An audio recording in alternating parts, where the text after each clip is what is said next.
पिलानी से कांग्रेस विधायक पितराम काला राजस्थान विधानसभा बजट पेश करने के बाद जो सदन में कार्रवाई हो रही थी उसके दौरान पितराम काला काफी गुस्से में नजर आए। गुस्से के पीछे का जो कारण है वो क्या था वो आज हम आपको बताएंगे। पितराम काला से भी आपको रूबरू करवाएंगे, उनका क्या कहना है इस पूरे मामले में। पहले ये समझ लीजिए उनको गुस्सा आखिर आया क्यों था। पितराम काला को गुस्सा इस बात को लेकर आया कि उनकी पिलानी विधानसभा को भाजपा सरकार ने दरकिनार कर दिया, या फिर ये कहा जा सकता है कि शायद पिलानी विधानसभा राजस्थान में आती ही नहीं, ऐसा ही व्यवहार किया गया है। ऐसा आरोप पिलानी के विधायक पितराम सिंह काला ने लगाया है। काला ने साफ तौर पर कहा कि वे इस बात से आक्रोशित थे कि भाजपा के मंत्री पिलानी में आते हैं, बड़ी बड़ी बातें करते हैं, उनको भी बुलाया जाता है और फिर उस पर कोई काम नहीं होता है। उन्होंने कहा कि जनता के प्रति उनकी जवाबदेही बनती है, इसलिए वो जो मुद्दे उठा रहे थे उन मुद्दों को लेकर शिक्षा मंत्री और जल संसाधन मंत्री उनका विरोध कर रहे थे। आप लोगों को सिर्फ मोदी चालीसा करना है,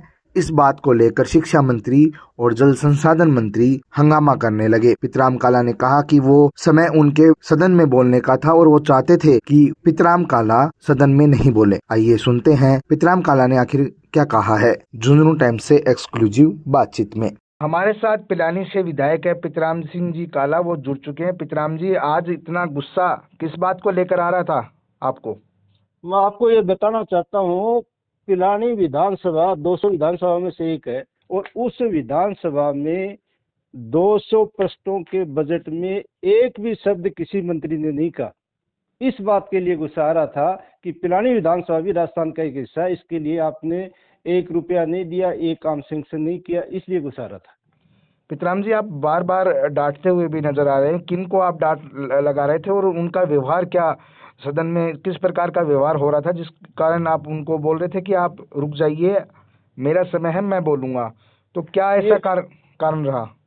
कन्हैयालाल बोल रहे थे, उनको मैंने ये कहा, जब पिलानी के अंदर आपने प्रथम बजट के अंदर ये घोषणा की थी कि मैं कुंभाराम लिफ्ट योजना उसके 35.8 करोड़ रुपए सैंक्शन कर दूंगा, ड्राई के अगेंस्ट ट्यूबवेल सैंक्शन कर दूंगा और 5 ट्यूबवेल आपके वो कर दूंगा, ये यमुना जल वाला योजना ये लागू कर दूंगा।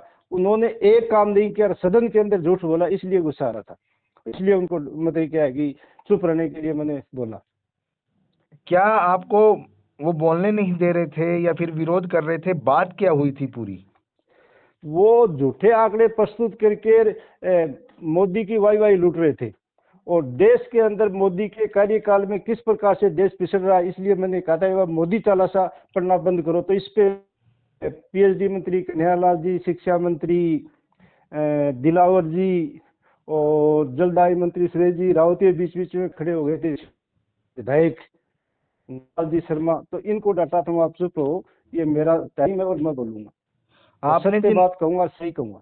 आपने जिन मुद्दों को छूने की कोशिश की है वो मुद्दे ना केवल पिलानी बल्कि झुंझुनू की एक तस्वीर आपने कहीं ना कहीं पेश की है। पितराम जी, मैं आपसे ये जानना चाहूंगा कि आपने जिस बेबाकी से सदन में इन बातों को रखा है, आगे आपका क्या इतना ही आक्रामक रूप रहेगा इन विषय को लेकर? नहीं, यदि क्षेत्र की उपेक्षा की गई तो निश्चित रूप से आक्रामक हमारी सरकार को हम बुरी तरह से घेरेंगे। बहुत बहुत धन्यवाद आपका हमारे साथ जुड़ने के लिए।